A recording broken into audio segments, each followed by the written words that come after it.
শুভম পাহাড়ি পথে ঘুরতে এসে হারিয়ে যায়। পাথরের সামনে একটা নোট কুড়িয়ে পায়। নোটে লেখা, আমি পথ ভুল করিনি।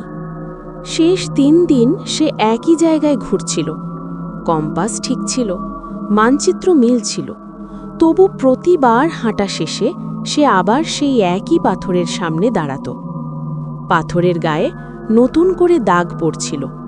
দাগগুলো তার নিজের করা নয়। শেষ রাতে সে লেখে, পাহাড়টা নড়ছে। পরদিন তার ব্যাগ পাওয়া যায়।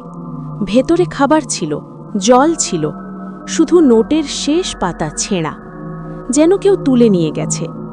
যদি পাহাড় নিজেই পথ বদলায়, তাহলে কে হারায়, মানুষ না মানচিত্র? এই রকম আরও শাকচন্যের ভয়ানক গল্প দেখতে চাইলে লাইক দাও, নিচে কমেন্ট করো, আর হ্যাঁ, সাবস্ক্রাইব করতে ভুলো না, কারণ পরের পাঠে যা আসছে তা তোমার ঘুম কেড়ে নেবে।